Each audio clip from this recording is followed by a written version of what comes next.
Hey guys, it's been a while. Nocturne here, but I'm back. And finally, bringing you part 2 of Zelda 2 Redux. In the first part, we went to Parappa Palace and got the candle. We didn't fight the boss, we'll do that later. And now we're heading to the southern part of this part of Hyrule. There's a palace down here, and a couple other places. First place you're going to want to go is up into these woods here for something that you need to unlock the rest of the area later. So you go up through here, and in here there's a dude named Bug, and you need to talk to him in order to advance in one of the towns.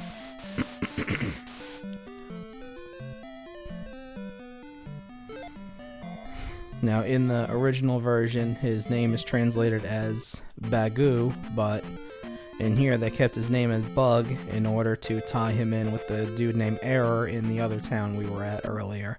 So Bug and Error, to make a little joke.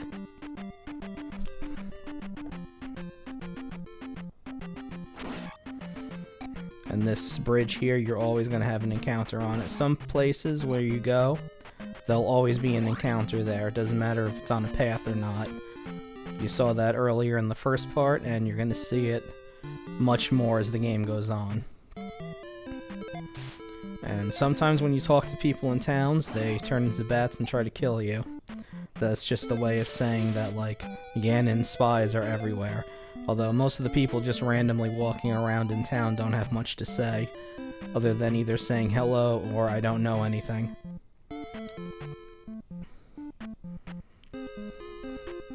And then if you pop into this house in this town, there's a mirror under the table.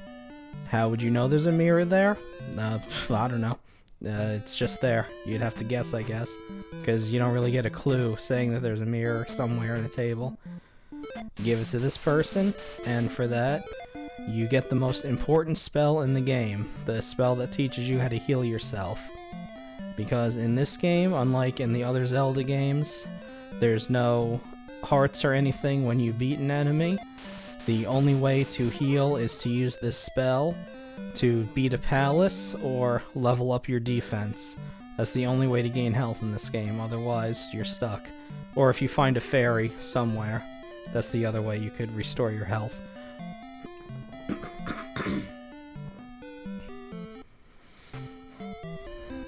And then at the other end of this town is the ferryman that Bug was alluding to. And he actually opens up a bridge so you can continue on. And so there, you use the heal spell. It heals you a pretty decent amount, especially for this early in the game. And now that you have the heal spell, you're going to want to start leveling your magic up. So you see, he opens up the bridge for you. And in the original game, you'd have to talk to him every time you want to go across that lake there. But in this one, they set a flag so that the game remembers that you talk to him, and every time you come, it'll set up the bridge for you. And you can go down here. Nope, we're not doing this yet. Time to leave.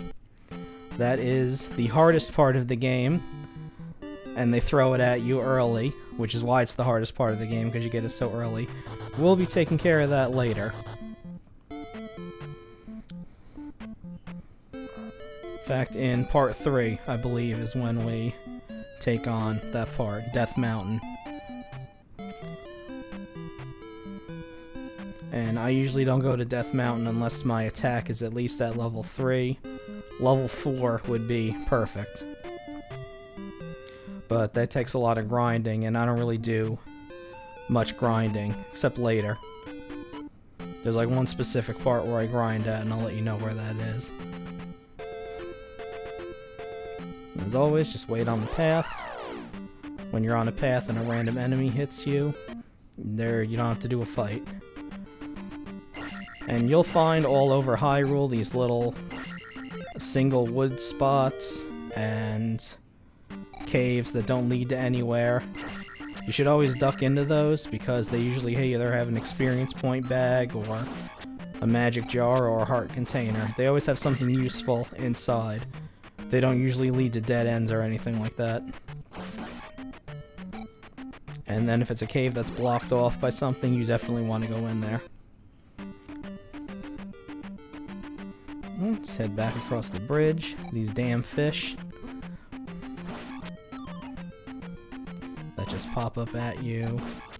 In the original game, these guys didn't give experience either, but now they give you 3, which is nice.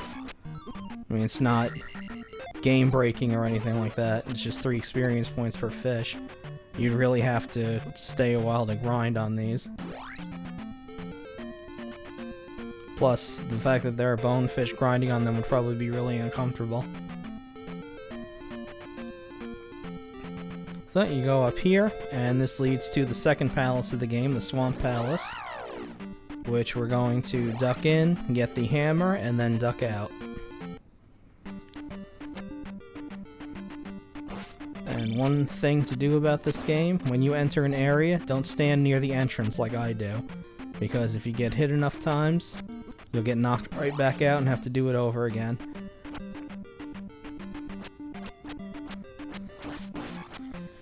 I would like them to do a remake of this game. I don't know if they would, because a lot of people don't like it, which, as I said in part 1, doesn't make much sense to me, but I won't get into that again. I don't want to repeat myself, because then you really wouldn't want to watch.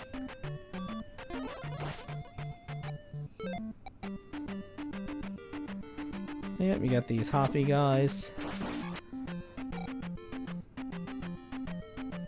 And it'll get to the point soon where they only take 1 hit to kill. And there's a point bag at the end.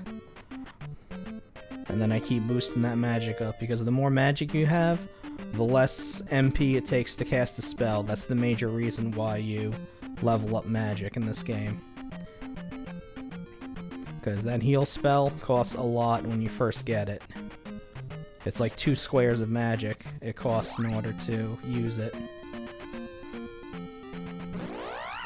Go here to safe spot, and then make a move over there, and you get a red jar to completely fill your magic up.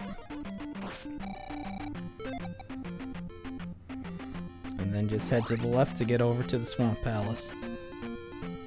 And they put these little path places in there so you can stop, because you'll have a lot of enemies chasing you, so you can stop there, let one hit into you to get a breather, because fighting in the swamp really sucks. As you can see, you're slow, the stuff is hidden under the swamp, and then if you get hit with the bigger enemy encounter, you get birds that dive bomb you when you're trying to get through. And there's the Swamp Palace there. And there you go, red jar for this one.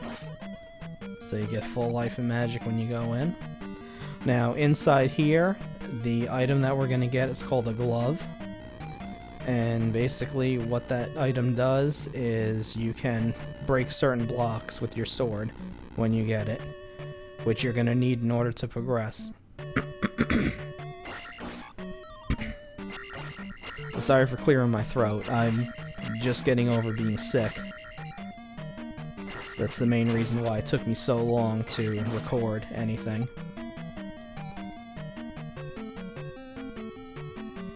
Like, I'm still recovering from it, but I'm fine enough now where I can actually record commentary.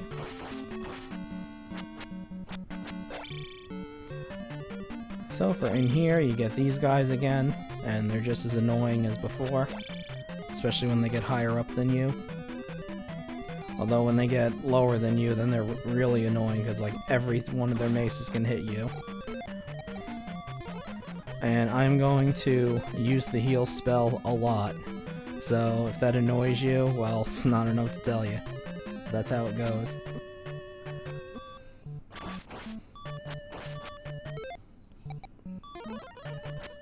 And I never said I was good at video games. So there, all that just to get the key.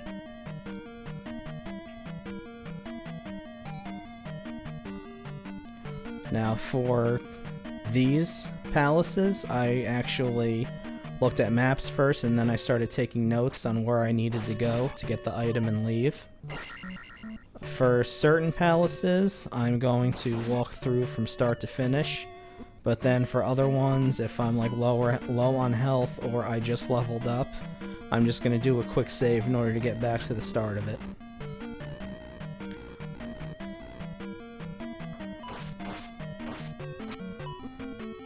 Get these snake guys who are annoying.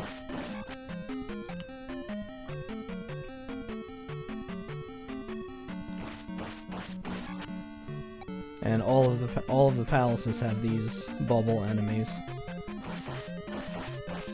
and it's still the same. 20 experience for them.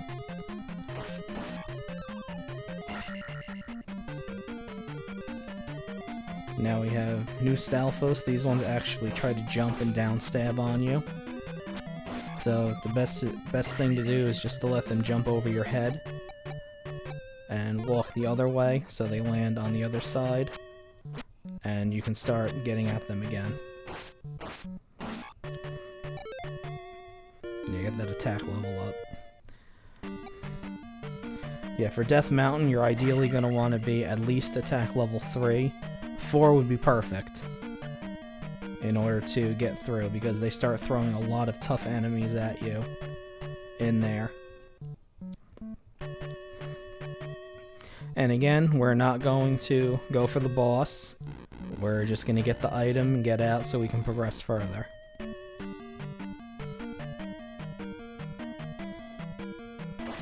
Yep, there you go. Just walk the other way when he jumps.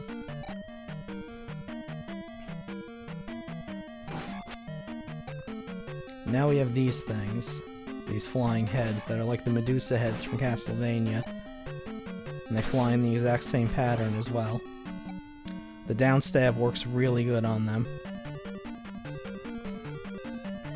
Okay, for this part, they're maybe just simple bot enemies, but any hit will send you flying backwards, so it's best to either wait for them to jump off the side or until they're all the way on the other end.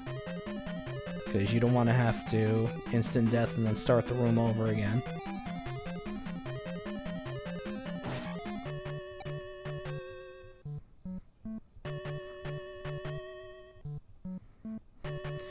For this playthrough, I recorded everything in 1080p and 60 frames per second.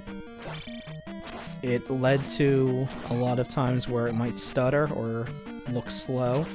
It's because my hardware encoder was getting overloaded.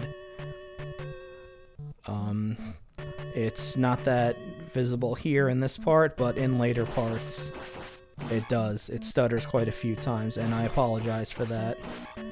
Again, I'm new with this. I've never done this before. And I recorded this entire game that way, but for the game after that, I'm trying something different to see if that works better. So far it has. The hardware encoder hasn't overloaded, but I want to see how it looks after it's been upscaled. But I can talk about that later. Those blocks are the kind of blocks that you can destroy using the glove. And you'll see a couple rooms in the palaces are places where they just dump them on top of you like that. Okay, this is more. Usually when you see iron knuckles like this, that's when you know you're close to where the palace's treasure is.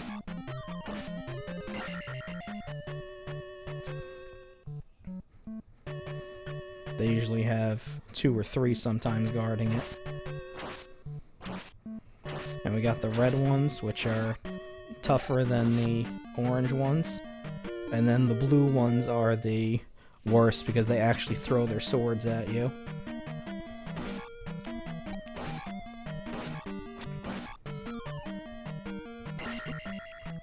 Okay, so that's the glove.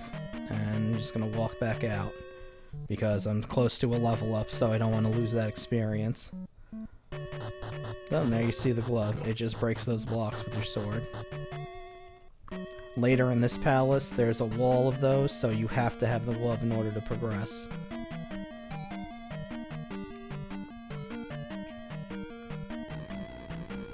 And then just go on up. up and head on out.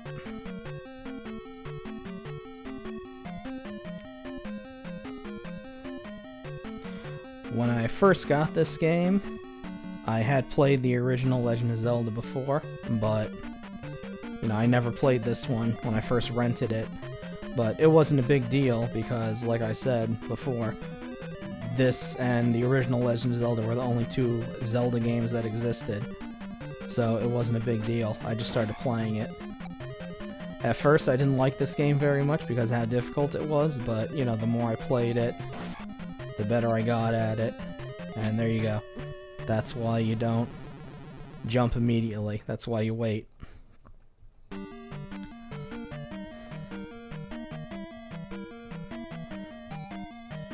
So yeah, the game's good. I really enjoy it. And even though it was tough when I was growing up, I still really liked the game. In fact, I find myself playing this game and the original Legend of Zelda game more than like Link to the Past or any of the other ones. One important thing on those blocks in the last room, don't downstab to kill enemies that are on top of them, because those are the bricks that you can break through with your sword. So if you downstab and miss, you're gonna go straight down into the lava. And then here's the way out. And boom, that's the second palace.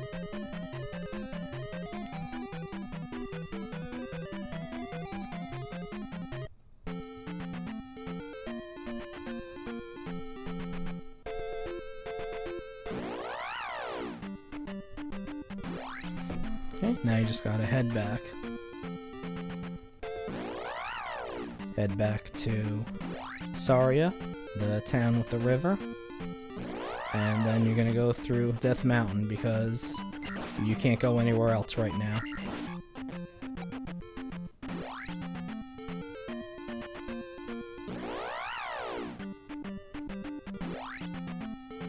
And in Death Mountain, you're gonna get an item that'll allow you to progress further. But for now, there's really nowhere you can go except back to where you were already.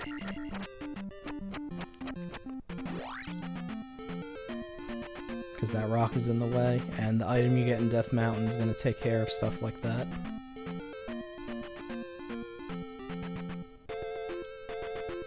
Back over the bridge, and back to the town.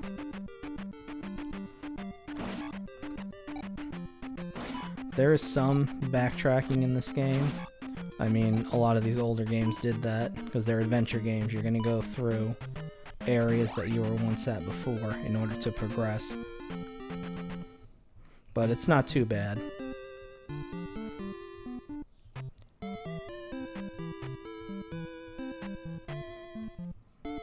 Yep, just back through the town, give you a chance to heal your magic and your health before you go through Death Mountain.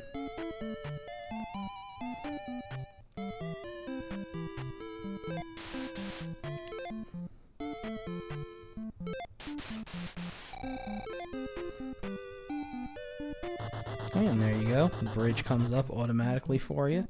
You don't have to talk to the guy again. And then you're going to go through, and in part 3, we're going to tackle Death Mountain, the hardest part of the game. Catch you then.